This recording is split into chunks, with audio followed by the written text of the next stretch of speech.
Hermanos, les invito a que abramos la palabra de Dios. Evangelio de Juan, capítulo 6. Evangelio de Juan, capítulo 6. Vamos a leer versículo 35.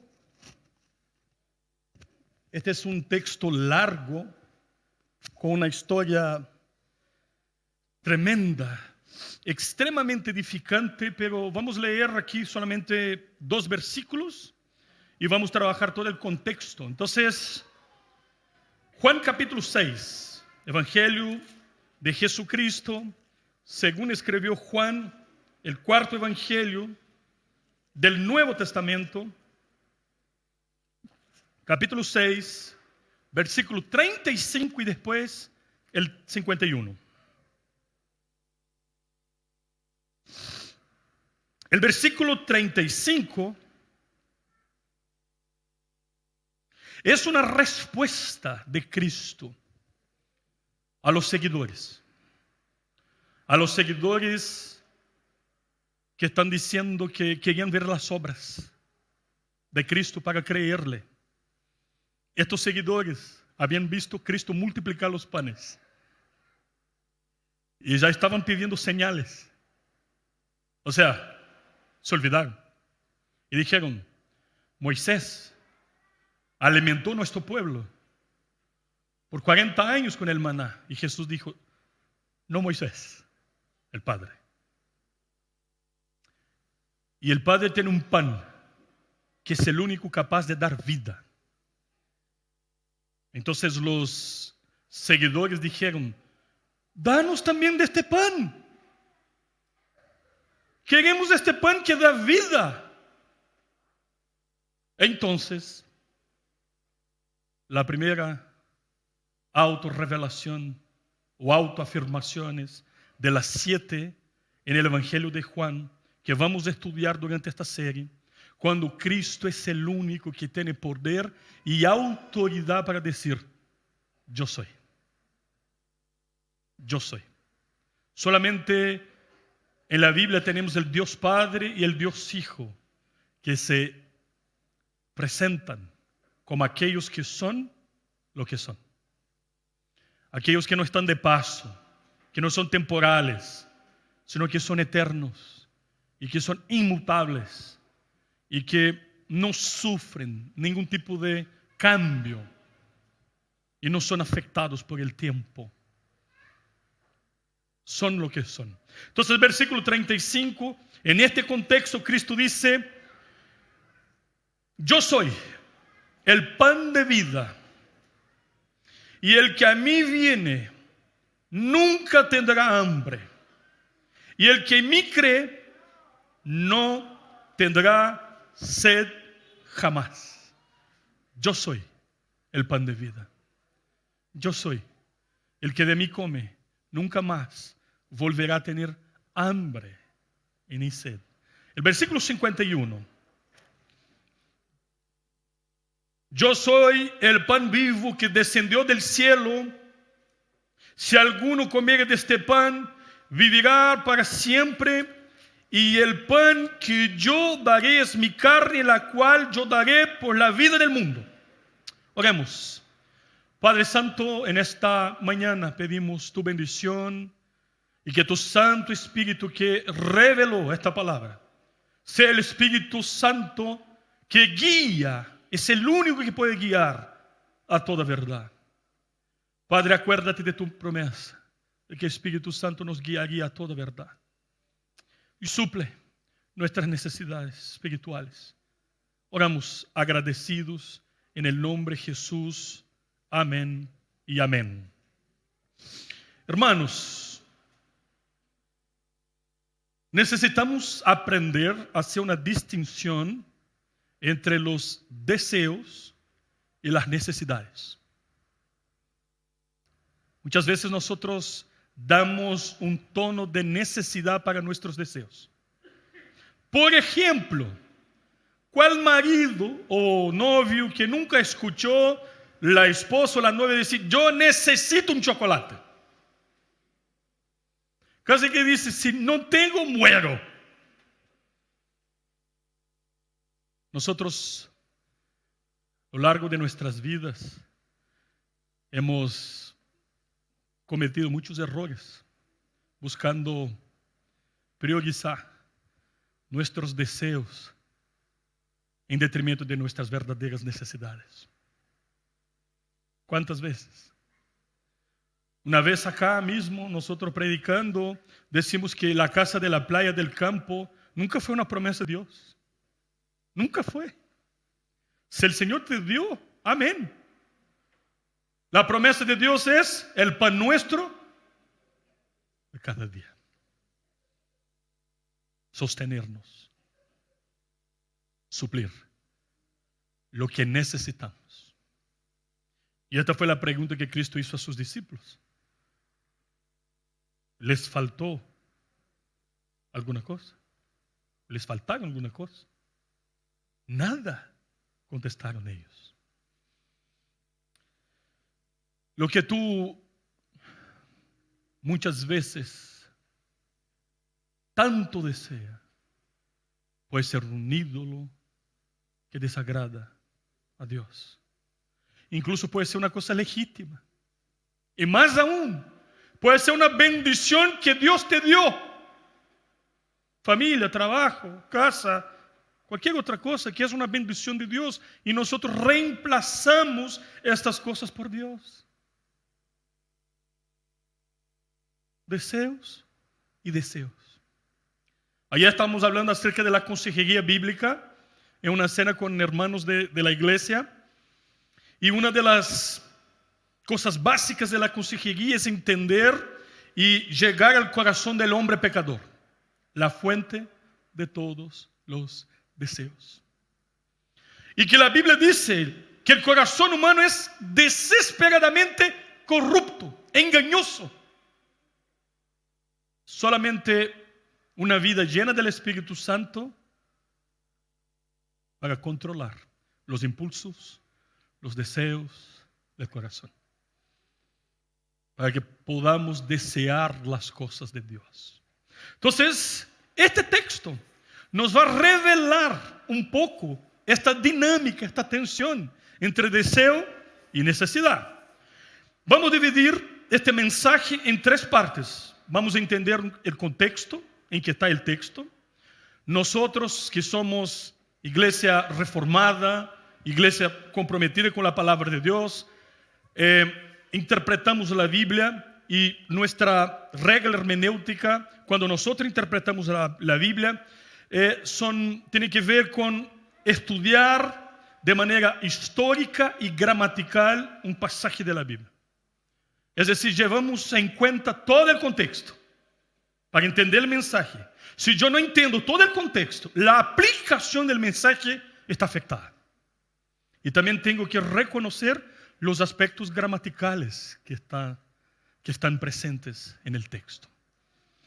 Entonces, primeramente vamos a abordar de manera rápida el contexto. Después vamos a hablar de la autorrevelación de Cristo. Y después vamos a explicar qué es lo que Cristo tenía como propósito al autorrevelarse. Así será dividido el mensaje hoy día, ¿ok? Contexto, autorrevelación y explicación del propósito por el cual Cristo lo hace. Entonces, caminemos. Estamos delante de la primera de la serie que vamos a estudiar, Dios mediante, cuando Cristo por 7 veces dice, yo soy. Él dice, yo soy el pan de vida, lo que vamos a estudiar hoy, en Juan 6:35. Yo soy la luz del mundo, en Juan 8:12. Yo soy la puerta, Juan 10, versículo 9. Yo soy el buen pastor, aún en Juan 10, pero versículo 11. Yo soy la resurrección y la vida, Juan 11, 25. Luego, después de la resurrección momento de la resurrección de Lázaro. Yo soy el camino, la verdad y la vida, Juan 14, 6. Y por fin, yo soy la vida verdadera, Juan 15. Todas estas afirmaciones están directamente conectadas con el momento en que el mismo Dios, Dios Padre, en Éxodo capítulo 3, afirma a Moisés, yo soy lo que soy.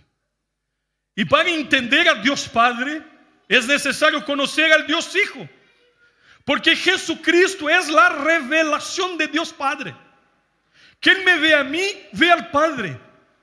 Entonces Moisés no tenía dimensión de lo que significaba el nombre de Dios, yo soy, en su plenitud. Pero la revelación de Dios es progresiva, comienza en Génesis y esta revelación se va agrandando hasta llegar en la persona de Jesucristo. Y ahora Jesucristo, que es la expresión exacta del ser de Dios, nos va a explicar lo que el Señor estaba hablando. No se puede entender el Nuevo Testamento sin entender el Antiguo Testamento. Hay una unidad de propósito. Hay una perfección en el Antiguo y en el Nuevo Testamento. Por ejemplo, Isaac, que pregunta a su papá Abraham en el momento en que Dios lo prueba para sacrificar a su hijo en demostración al amor de Dios. Cuando Isaac pregunta al papá, ¿dónde está el cordero? Y Dios no permite que Abraham haga el sacrificio que él mismo será el único capaz de hacer en el Nuevo Testamento. Él va a entregar a su hijo. Y en el Nuevo Testamento, la respuesta a la pregunta de Isaac, ¿dónde está el cordero?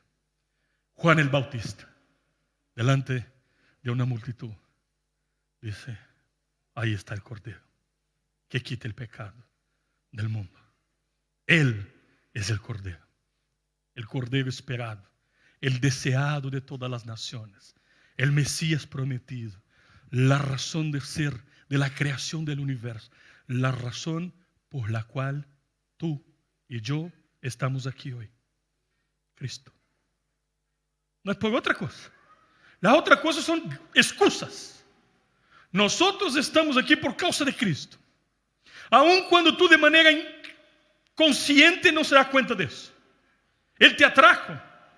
Él te ha acercado por todos los lados en tus metidas de pata, pecados, errores. Señor te sigue amando, porque Él está comprometido en cambiarnos, en santificarnos, en transformar nuestras vidas. Pero Él nos ama como estamos, perdidos, debilitados, desanimados, sin propósito en la vida. El Señor nos toma y nos da una dirección. Es lo que Él está haciendo en nuestras vidas. Entonces, es impresionante que durante 7 domingos, Dios mediante, nosotros no vamos a estudiar lo que la teología dice acerca de Cristo. Nosotros no vamos a estudiar lo que la iglesia presbiteriana dice acerca de Cristo. Nosotros no vamos a estudiar lo que la reforma protestante dice acerca de Cristo, ni que ningún pastor diga respecto de Cristo. Nosotros vamos a estudiar lo que Cristo dijo acerca de sí mismo.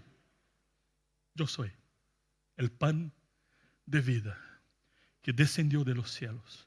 Todos que comen de mí tendrán vida y vida eterna, y jamás volverá a tener hambre. De eso se trata. Y nos vamos a concentrar entonces en el capítulo 6 hoy, para empezar entonces estas reflexiones. Yo soy. Bueno, entonces, entendiendo un poquito este contexto más remoto, hay un contexto más cercano de este texto. Esta es la multiplicación de los panes. Hay una multitud que está acompañando a Jesucristo. Jesús está enseñando a esta multitud. De repente uno de los discípulos dice, Señor, tenemos que alimentar a esta multitud, ya es tarde, libere para que la gente se vaya a su casa, compre cosas para comer, porque estoy preocupado con eso.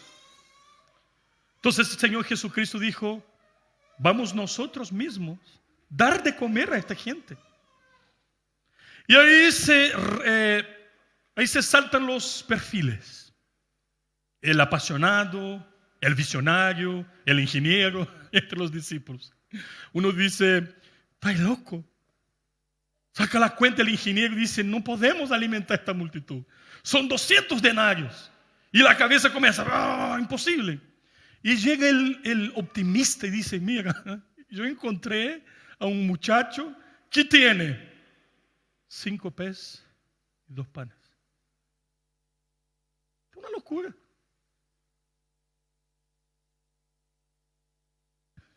El poco en las manos de Dios es mucho.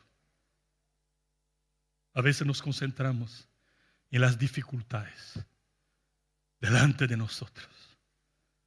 La muralla es grande. El pueblo, ellos son gigantes. Y Josué y Caleb decían, pero Dios nos prometió. Y le creemos. Él nos entregará esta ciudad. Porque es una promesa de Él.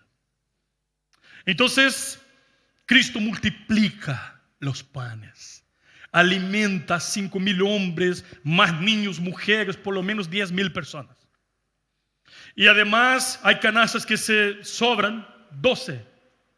Milagro, milagro, milagro y milagro. Y están todos impresionados. De repente, viene la noche, los discípulos van a otro lado, Cristo no sube a la barca y la gente al otro día, sabiendo que Cristo no había subido, están buscando a Cristo y van al otro lado. Y cuando llegan, está Cristo. Y ellos dicen, ¿cómo llegaste acá? Y Cristo no toma tiempo en explicar su divinidad. Él dice, yo sé que ustedes están aquí por causa de la multiplicación de los panes. Confronta a sus motivaciones. Ustedes están en búsqueda del pan horizontal, es decir, del pan de esta vida. Y ahí comienza una conversación. Y esta conversación es profundizada. Y lo que vemos aquí es una conexión entre lo que pasa con Moisés, que se repite en esta circunstancia. Por causa de la multiplicación de los panes y del discurso de Cristo, hay murmuración, lo que pasó en los tiempos de Moisés. Hay incredulidad, lo que pasó en los tiempos de Moisés. Hay una insaciedad, ¿se utiliza esta palabra? O sea, la gente no está saciada, no está satisfecha. Lo mismo que pasó allá. Esto se repite. Y la provisión de Dios. El maná y ahora la multiplicación de los panes. Son cosas que se repiten. Ahora, este Cristo que va a decir yo soy, que tiene la autoridad de decir yo soy, ahora está mostrando que cada milagro tiene un propósito. El Señor no hace milagro por hacer. Siempre tiene un propósito. Él no está preocupado en probar que Él es Dios. Es un tema de fe y la Biblia, las Escrituras revelan y dan por sentado que Dios es Dios. Entonces, ¿qué va a pasar aquí? Miren la relación que hay el Antiguo con el Nuevo Testamento. Control del mar. Mar Rojo se abre y Cristo aquí, en el capítulo 6, controla el mar. Otra cosa. Alimentar la multitud por 40 años. Señor envió el pan del cielo.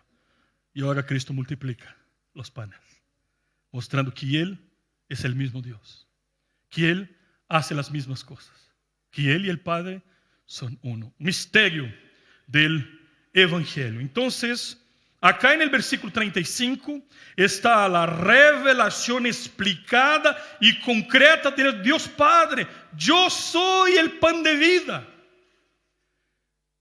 ¿Y qué significa que Él es el pan de vida? ¿Qué significa para tu vida? ¿Qué significa para tu familia? ¿Qué significa para nuestra iglesia? ¿Qué significa entender que Cristo es el pan de vida? El pan es un alimento básico. Y es necesario, eso no es un deseo, eso es una necesidad. Y Cristo nos enseñó a orar por las necesidades, no por los deseos. El pan nuestro de cada día, dánoslos hoy, día a día. Esa necesidad física, necesitamos comer, necesitamos beber, ¿cierto? Necesitamos descansar para vivir. Son necesidades básicas. Entonces, es tan interesante la relación. Son tantos detalles que la Biblia nos entrega. Por ejemplo, vemos eso en cada una de las 7 afirmaciones de Cristo. Por ejemplo, Cristo multiplica los panes para decir, yo soy el pan de vida. Cristo dice, yo soy la luz del mundo. Y luego, después, sana a un ciego para que vea y no quede más en la oscuridad. Y así va. Los milagros siempre tienen un propósito. Él está respaldando su enseñanza y su divinidad por medio de los milagros. Nunca Cristo hizo un milagro en sí mismo solamente para decir, yo soy Dios. Solamente, o yo tengo todo el poder, o para impresionar a las personas. Nunca, nunca. Todo tiene un propósito. Entonces, necesitamos entender por qué Cristo afirma que Él es el pan de vida. Y el entendimiento de esta verdad cambiará toda tu vida, tu historia y tu existencia, tu manera de proceder. Él dice, yo soy el pan que descendió de los cielos. Los que comen de mí nunca más volverá a tener hambre.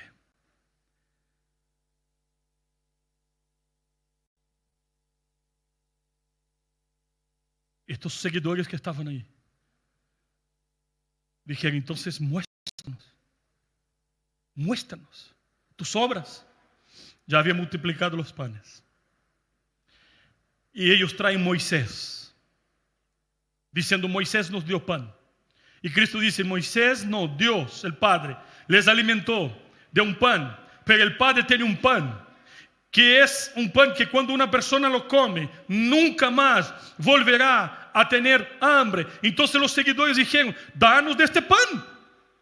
Queremos este pan. Como la mujer samaritana cuando Cristo hablaba que Él era el agua de la vida, y Él dijo, dame de esta agua porque yo no quiero volver a este pozo a sacar agua.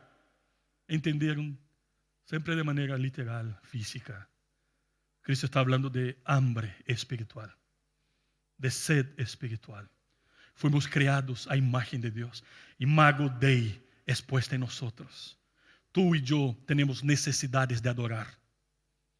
Necesitamos estar en comunión con el Creador. Necesitamos pan de vida. Todo ser humano necesita pan de vida. Cuando no nos alimentamos de Cristo, ¿qué pasa? Entonces mira la enseñanza que Cristo nos ha entregado. Dice, yo soy el pan de vida y los que comen de mí, nunca más. Lo que estamos hablando, hermanos, es que hay momentos que tú y yo nos alimentamos de las cosas que Cristo hace. Buscamos las bendiciones de Cristo. Buscamos los milagros de Cristo. Buscamos la iglesia de Cristo. Buscamos una liturgia que me agrada porque es de la iglesia de Cristo. Buscamos las cosas que Cristo nos da. Y estas cosas no son suficientes para alimentar nuestra hambre espiritual. Cristo dice, tienen que comer de mí y no de las cosas que yo hago. Hay muchas personas que han puesto la fe en las cosas que Él hace. Fe en la fe. El objeto de la fe no es Cristo. Y es por eso que hay mucha gente hambrienta dentro de las iglesias. Por eso que hay mucha gente religiosa dentro de la iglesia, buscando las cosas de Cristo y no el verdadero Cristo. Él dice, los que comen de mí nunca más volverá a tener hambre y sed. ¿Qué andas buscando? ¿De qué te alimentas?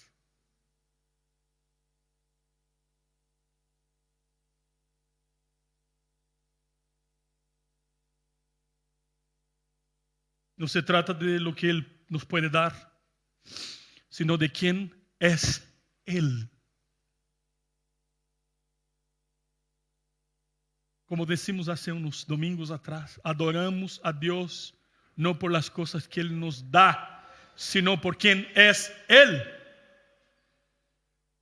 Como dijo Job, Satanás dijo: Job te adora, es un hombre creyente porque tiene toda la bendición tuya. Quita todo y verás que el hombre no es capaz de adorarte cuando no es bendecido. Que es duro. Satanás tiene razón muchas veces. El Señor dice: puede quitar todo de Job, salvo su vida. La Biblia dice que cuando Job había perdido todo, salud, sus hijos, sus bienes, todo lo que tenía, cuando llega la última mala noticia: Job, tus hijos están muertos, tu casa destruida, tú no tienes nada, tu cuerpo está enfermo, se acabó todo. La Biblia dice que Job se postró delante de Dios y lo adoró y dijo: bendito sea Dios, alabado sea Dios, porque Dios da y Dios quita. Alabado sea su nombre. ¿Eres capaz de adorar a Dios en medio de las crisis? ¿Se te toca perder todo? Todo sin Cristo es nada. Y es por eso que Cristo dice a la iglesia de Esmirna, que perdió todo, que está siendo perseguida: yo soy su gran tesoro. Eso nadie les quitará. Nadie. ¿Quién es el gran tesoro de tu corazón? Entonces ahora Cristo va a explicar la razón por la cual Él dice: yo soy el pan de vida. Ustedes tienen que alimentar de mí y no de las cosas que yo hago. Ustedes tienen que tener una experiencia conmigo. Ustedes tienen que creer en mí. Ustedes tienen que entregar sus vidas a mí. Todos los que estáis cansados, cargados, tristes, desanimados, frustrados, deprimidos, todos que están en búsqueda de sentido, propósito para la vida, tienes que entender que Cristo es la única posibilidad. No hay otra. Nada, nadie va a reemplazar tu necesidad de Dios. Nadie. Solamente Dios en Cristo puede llenar el vacío del corazón del hombre.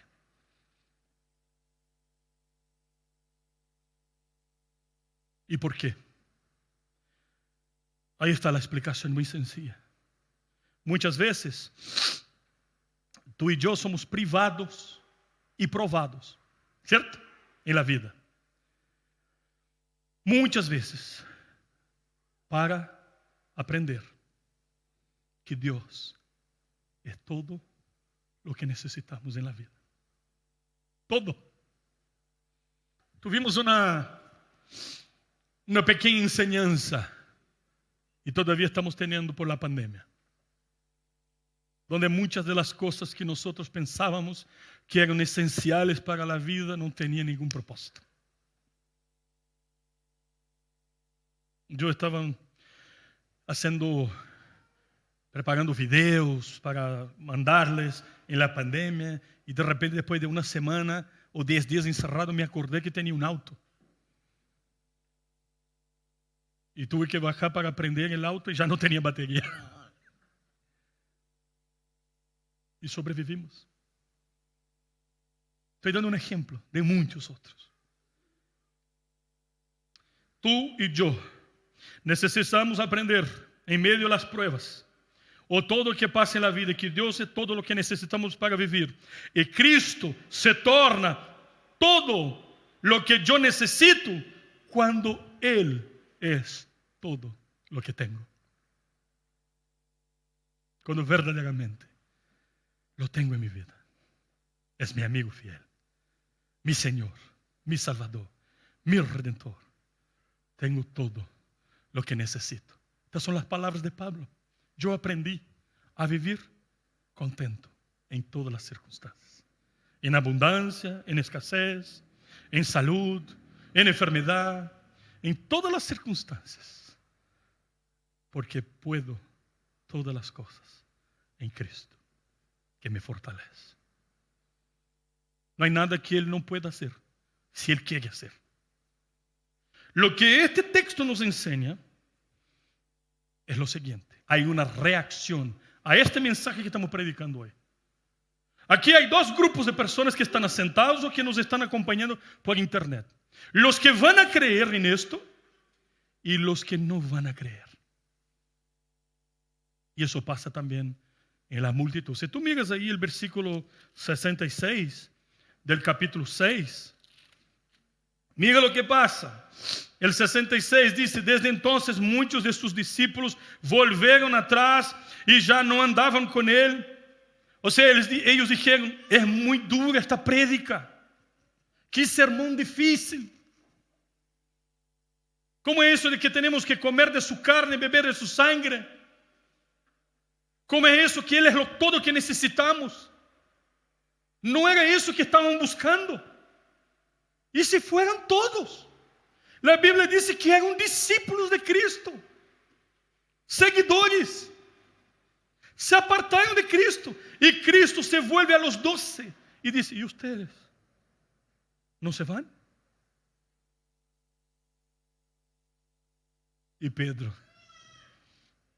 a veces mete la pata, pero aquí Pedro dice en el versículo 68, le respondió Simón Pedro: Señor, ¿a quién iremos? ¿Para dónde vamos? ¿Qué vamos a hacer de nuestras vidas sin ti? Porque tú tienes palabras de vida eterna. Nos quedamos. Estaremos contigo. Y dice el versículo 69: y nos quedaremos no por lo que tú haces, no por las cosas que nos das. Mira el versículo 69. Nosotros hemos creído y conocemos que tú eres el Cristo, el Hijo del Dios viviente. Nosotros nos quedaremos. Hay una canción antigua que se canta en la iglesia, que el autor sacro dice: yo prefiero a Cristo y me quedo con Él. El tesoro escondido que siempre busqué. No busco herencia, ni pasar el Jordán, y no ando en búsqueda de las cosas que Él me puede dar. Yo me quedo con Él. Yo quiero caminar con Él. Yo quiero vivir para Él. Él es todo lo que yo necesito. Entonces, algunas aplicaciones para terminar. Ignorancia y incredulidad también es un problema de los creyentes, de los seguidores de Cristo. Dice Marcos que los 12 tuvieron dificultad de creer luego después de la multiplicación de los panes. Después la enseñanza cobró sentido para ellos. Privación de variedad. Ustedes se imaginen el pueblo de Israel 40 años comiendo el mismo pan. La primera semana fue entretenido con los niños, salgamos a buscar. Después la segunda, la tercera, la cuarta, 40 años comiendo lo mismo.